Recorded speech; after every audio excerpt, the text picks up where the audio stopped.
إن الحمد لله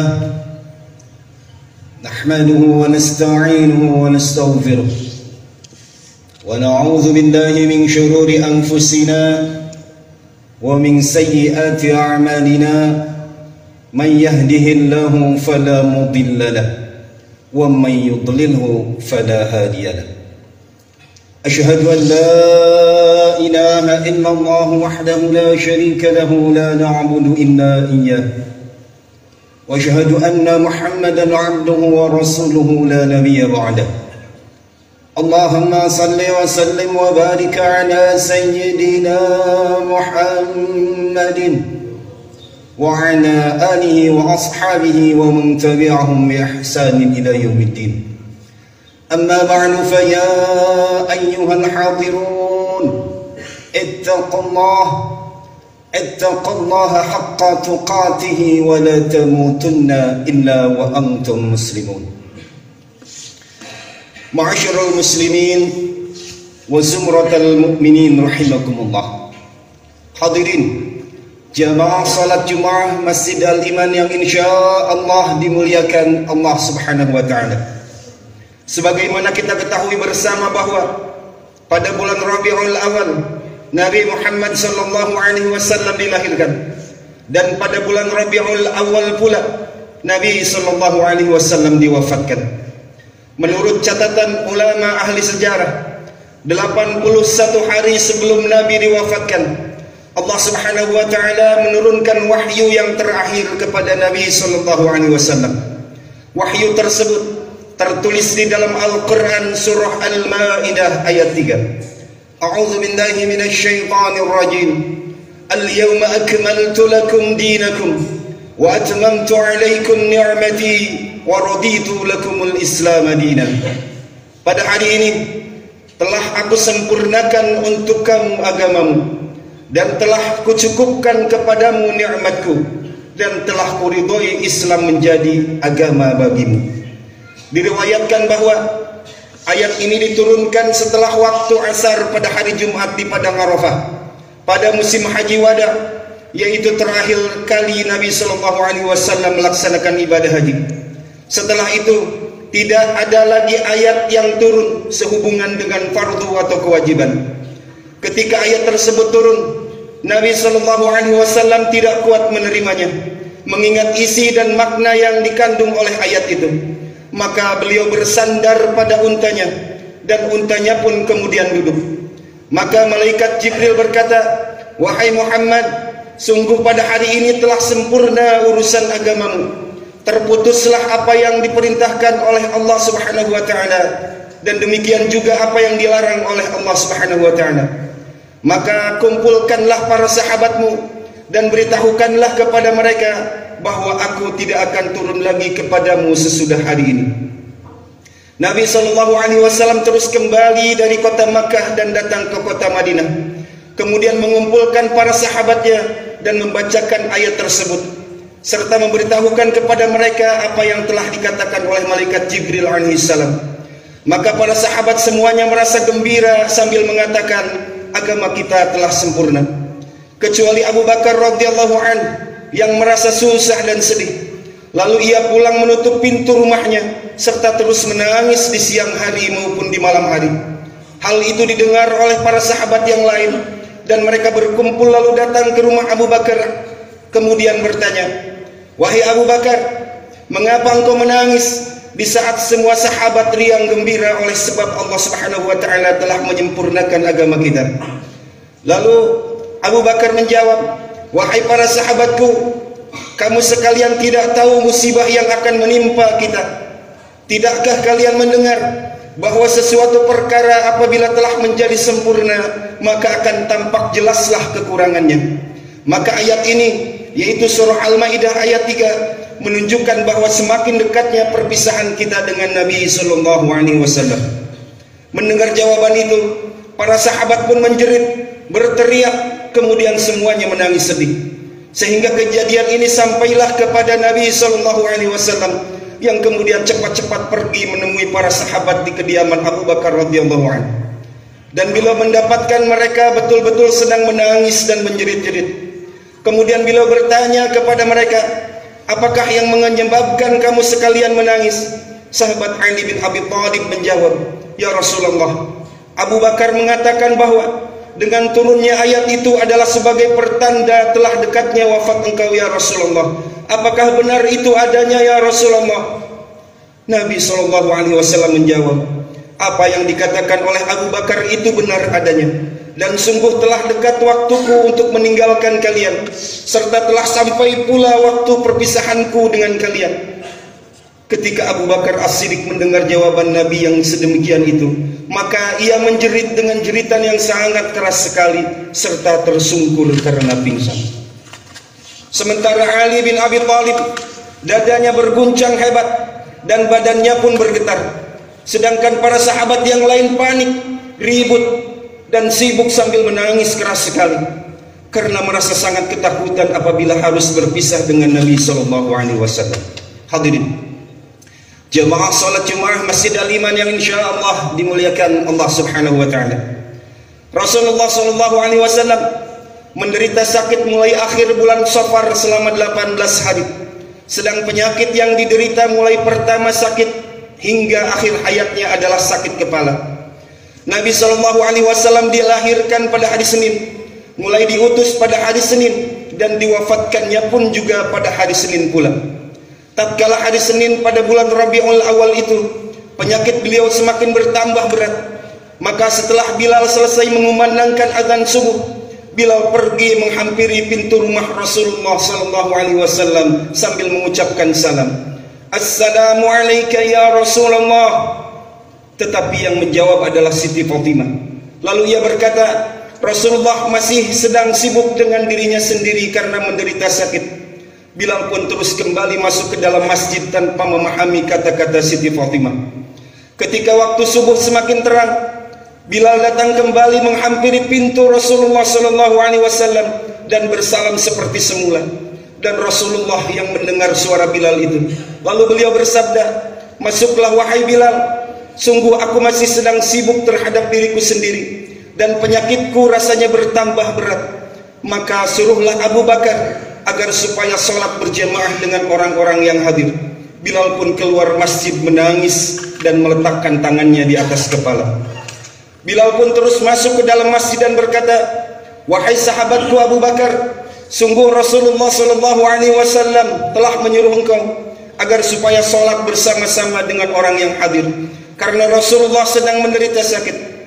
Ketika Abu Bakar melihat mihrab tempat sholat Nabi kosong karena Nabi tidak dapat hadir, maka tidak tertahan lagi dirinya, lalu menjerit keras sekali dan jatuh tersungkur karena pingsan. Maka ributlah para kaum muslimin yang ada pada waktu itu, sehingga Rasulullah SAW mendengar keributan mereka dan bertanya, wahai Fatimah, mengapa pagi ini dan ada apakah keributan di sana itu? Siti Fatimah menjawab, keributan di sana itu ialah kaum muslimin sendiri karena engkau tidak ada hadir. Maka Rasulullah SAW memanggil Ali dan Fadl bin Abbas, lalu bersandar kepada keduanya dan keluar menuju masjid, lalu sholat bersama-sama dengan mereka 2 rakaat subuh di hari Senin itu. Selesai sholat, beliau Rasulullah SAW berpaling ke belakang kepada para sahabat dan lalu bersabda, wahai kaum muslimin, kalian semua ada di dalam pemeliharaan dan pertolongan Allah Subhanahu wa taala. Oleh sebab itu, bertakwalah kalian kepada Allah serta menaatinya, maka sesungguhnya aku akan meninggalkan dunia ini. Hari ini adalah hari pertamaku di akhirat dan hari terakhirku berada di dunia ini. Lalu Rasulullah SAW berdiri dan pulang ke rumahnya. Hadirin jamaah salat Jumat Masjid Al-Iman yang insyaallah dimuliakan Allah Subhanahu wa taala. Malaikat jurupati turun dengan bentuk seperti orang Arab Badui seraya mengucapkan, Assalamualaikum ya ahlan nubuwah, apakah saya boleh masuk? Siti Fatimah lah yang menjawab, wahai hamba Allah, sungguh Rasulullah sedang sibuk dengan derita sakitnya. Kemudian malaikat jurupati memanggil untuk yang kedua kalinya dengan ucapan seperti semula. Maka Rasulullah SAW mendengarkan suara malaikat jurupati itu dan bersabda, wahai Fatimah, siapakah yang berada di pintu? Siti Fatimah menjawab, seorang Arab Badui yang memanggil. dan telah aku katakan bahwa Rasulullah sedang sibuk menderita sakitnya. Kemudian ia memanggil kembali yang kedua kalinya seperti itu juga. Maka Rasulullah Shallallahu Alaihi Wasallam menatap Siti Fatimah dengan tatapan yang sangat tajam sekali, sampai-sampai badan Siti Fatimah pun menggigil dan bergetar karena ketakutan. Rasulullah Shallallahu Alaihi Wasallam bersabda, tahukah engkau wahai Fatimah, siapakah dia?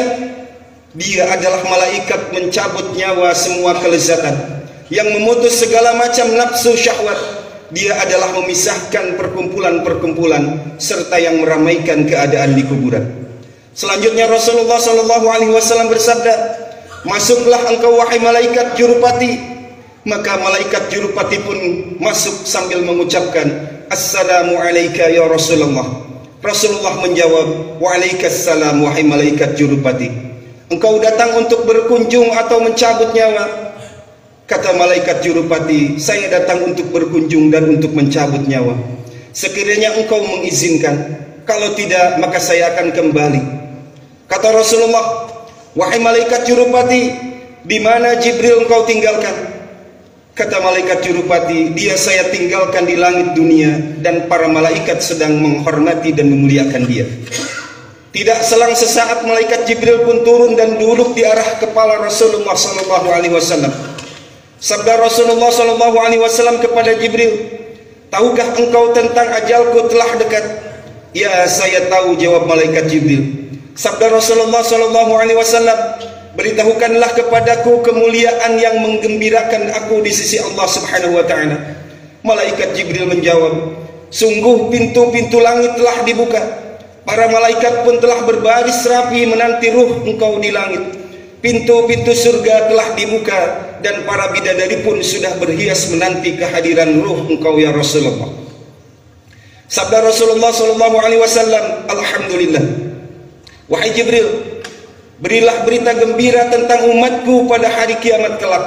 Kata malaikat Jibril, saya beritahukan bahwa sesungguhnya Allah Subhanahu Wa Taala berfirman, sungguh telah aku larang semua para nabi masuk ke dalam surga sehingga engkau masuk terlebih dahulu, dan aku larang juga memasukinya semua umat sehingga umat engkau masuk terlebih dahulu.